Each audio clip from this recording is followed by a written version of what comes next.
Bonjour et bienvenue. Je vous présente le troisième set de l'ESL européenne, la Ligue européenne pour la scène compétitive dans Heroes of the Storm. Alors évidemment, c'est pas la seule, c'est pas la seule représentation de la scène compétitive, mais ça reste la seule ligue.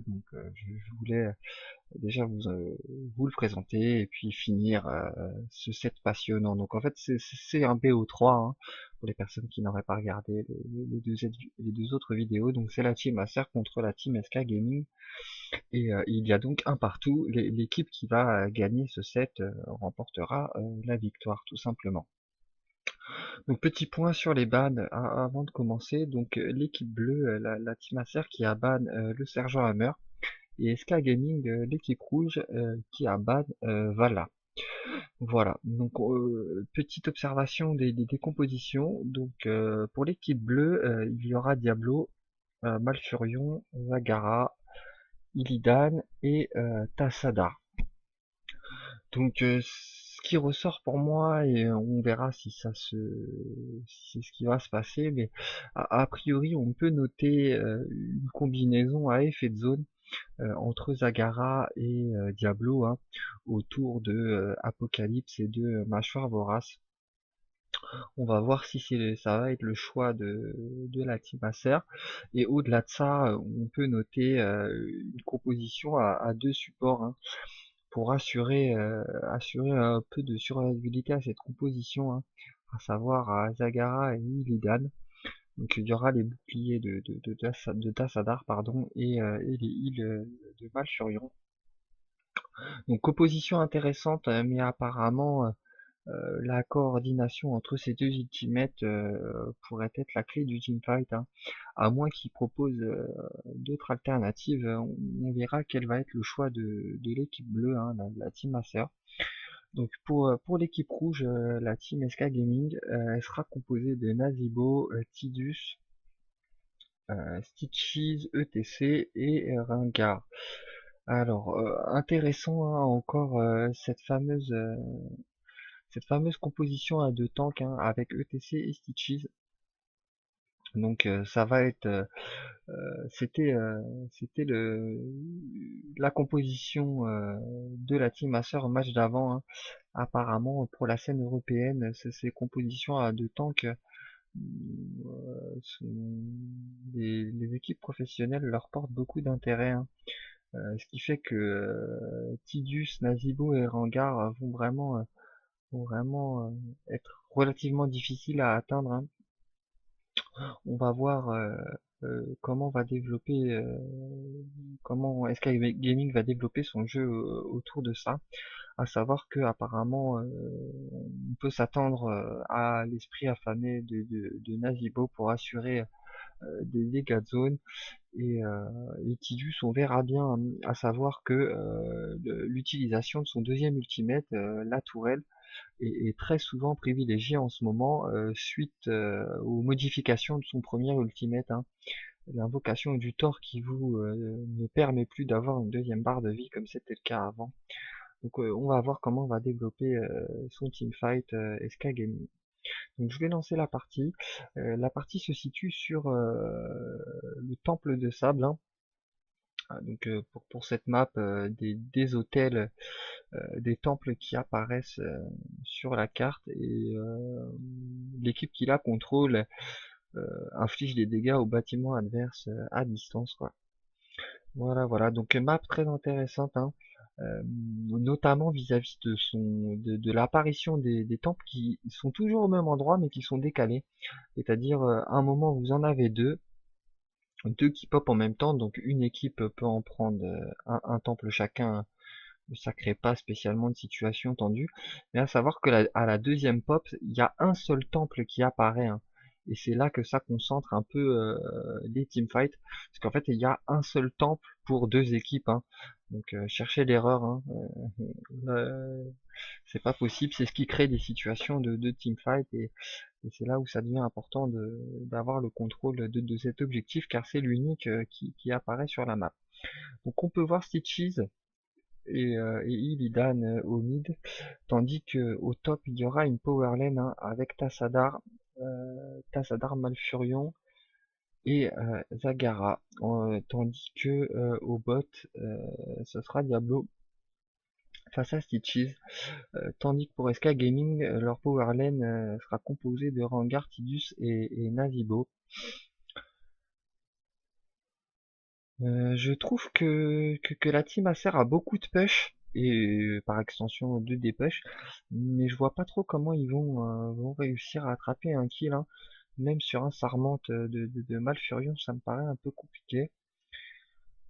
Alors que pour la team SK Gaming, avec un mur de zombies bien placé de Nazibo, ça reste envisageable. Voilà. Rengar qui est particulièrement agressif, hein, qui trade énormément de vie et par extension beaucoup de mana hein, pour ah c'est peut-être pour accorder d'accord c'était pour accorder du temps à Nazibo qui a effectué une rotation et qui est parti tag le temple au milieu, ce qui permet à ETC de rester sur la lane et de continuer à gagner de l'expérience pour son équipe. On notera SK Gaming qui a un très léger retard d'expérience, donc pour le moment c'est négligeable, hein, cet écart est très faible, mais bon, il est quand même là, on peut le remarquer.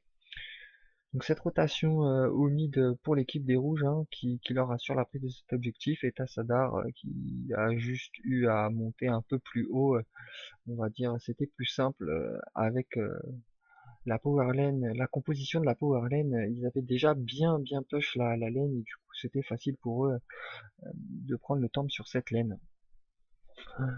SK Gaming qui prend un camp de siège, à savoir que y a de fortes chances pour que le prochain temple apparaisse au bot, hein.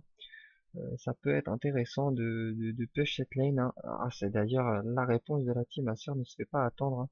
Ils font le camp de mercenaires aussi, mais Illidan est tout seul, hein, même si Tassadar le rejoint un peu tardivement. Du coup, la mise en place de ce push est un peu moins efficace de la part de la team Acer de l'équipe bleue, hein. Du coup, je pense que SK Gaming va avoir l'avantage au push dans la ligne du bot, hein. Ils vont être, on va dire, dans de meilleures dispositions pour prendre le temple, tout simplement parce que grâce aux creeps qui vont s'avancer, ils auront une meilleure vision. On notera par contre l'énorme travail de push hein, de Zagara et Malfurion, hein. Ils ont complètement détruit l'enceinte extérieure. Oh là là, même si Malfurion là ce qui se fait grave, avec la régène ça ne sera pas suffisant, hein. Il va se faire abattre. Mais bon, on notera que ça reste intéressant, hein. Cette composition très orientée push hein, qui aurait détruit toute l'enceinte extérieure sans mercenaires et juste à deux, hein. Sans rien, c'est très agressif. Donc ils ont peut-être abandonné un léger avantage. Ah, quoique, jolie rotation de l'équipe des Bleus, hein. Pour garder le contrôle de cette lane au bot, ils ont envoyé Tassadar qui est peut-être un des champions les plus efficaces pour des push avec cette tempête psionique, hein. Et donc Nazibo qui va avoir du mal à établir de la pression sur cette lane. Donc le temple qui pop bien au bot, hein. Heureusement, le temps que Tassadar se replie, Nazibo a réussi. Quoique c'est très contesté, hein. Ni SK Gaming, l'équipe des rouges qui ne va pas avoir la vision, hein. Et du coup, Illidan a réussi à se prépositionner pour la capture de ce temple. Donc il va vite être rejoint par l'ensemble des équipes. Ce qui est très surprenant, c'est que Diablo ne vient pas, hein. Il prend de l'XP au mid, c'est très surprenant. Ils vont se partager un peu ce temple en fait, hein. Illidan qui l'aura possédé un instant, mais qui va se replier et l'abandonner à Rhaegar par la suite.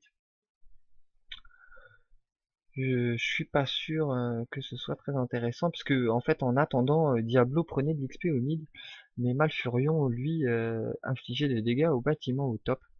Du coup, enfin ETC pardon, du coup, est-ce que c'était vraiment rentable? Je ne sais pas, hein. L'équipe SK Gaming qui prend beaucoup de dommages sur cette structure, hein. La palissade extérieure qui est bien entamée, sachant que celle du top a disparu. Est-ce que ça va coûter la vie à ETC? On dirait bien, hein, en effet, hein.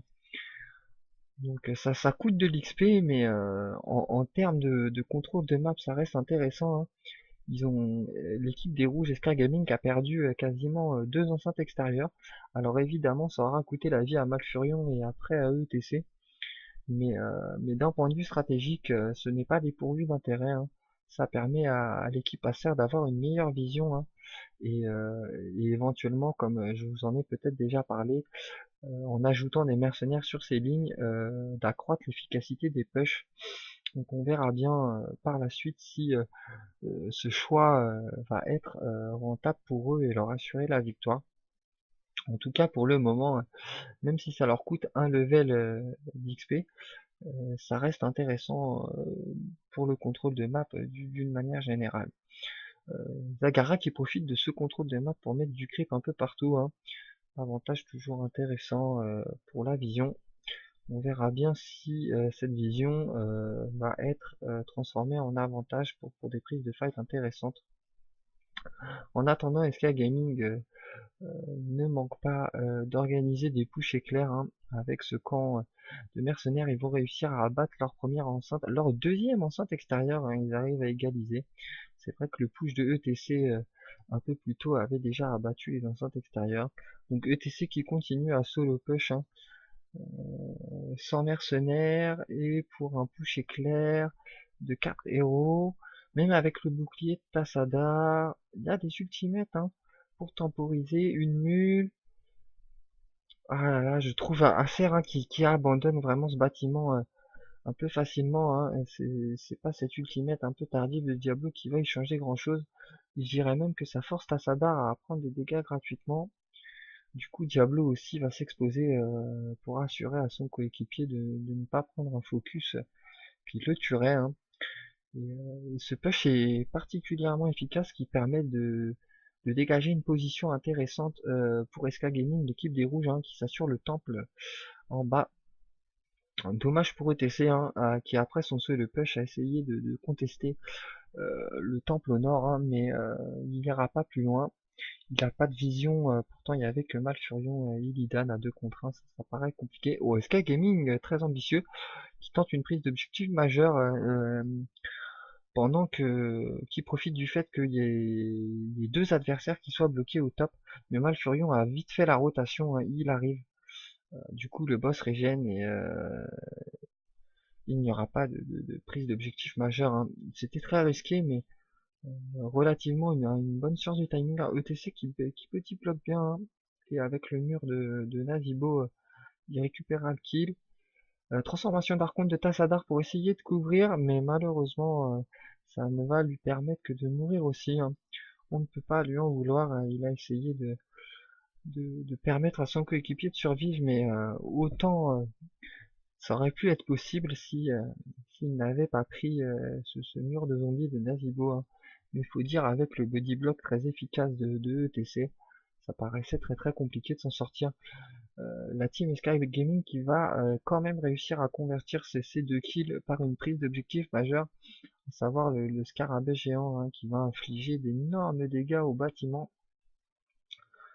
Du coup, l'équipe de Team Acer, Illidan qui va essayer de dépêcher, c'est très dangereux, hein. Non, non, non, il va se replier, hein, à 1 contre 3 avec un boss. Je vois pas l'intérêt de cette position très très dangereuse. Ah là là, les Team SK Gaming qui a 2 levels d'avance et qui va réussir aussi à récupérer un camp de mercenaires. C'est dommage, hein, peut-être qu'Illidan, plutôt que d'essayer de dépush éclair, aurait pu essayer de faire ce camp pour empêcher SK Gaming de l'avoir, hein, tout simplement. Le boss qui n'aura pas mis longtemps à détruire la palissade extérieure et c'est directement le fort. Donc c'est Thor, c'est le Thor qui est choisi pour Titus. Oh là là là là, le fort qui tombe, c'est très très dur, 3 levels d'écart. C'est le snowball, hein. Objectif majeur, reward majeur, hein. Ça paraît logique, hein. Le reste de Team Acer qui tombe. Oh là là là là là là. Ça aura été très très vite, hein, très très fulgurant, hein. C'est Moi-même, je suis un peu surpris par la fin de la partie, hein. À savoir que on peut noter, hein, que ça montre à quel point les équipes arrivent à accentuer leur avantage, hein. Une fois qu'ils ont un avantage de level et ils arrivent à établir une rotation et des prises d'objectifs à la suite, hein. Ils n'ont pas manqué de snowball, hein, jusqu'à renverser, à créer un écart de 2 levels, c'est énorme, hein. Et à abattre le fort aussitôt dans la partie, c'est très dur à défendre, hein, à savoir que en fait la puissance de vos champions est proportionnelle à leur level, hein. C'est-à-dire quand vous faites push aussi sévèrement aussitôt dans la partie, finalement vous n'avez pas vraiment les dégâts optimum pour y répondre. Et c'est bien le problème. Partie très très rapide, j'espère cependant qu'elle vous aura plu. Moi j'ai trouvé ça très dynamique et que la team Acer n'a pas manqué de mordant, hein. Elle a réussi à établir un avantage tout dans la partie et à bien capitaliser dessus. Bravo à eux. Je vous présenterai d'autres vidéos de la scène compétitive européenne très très bientôt. J'espère que ça vous aura plu. Je vous souhaite une bonne journée et je vous dis à bientôt.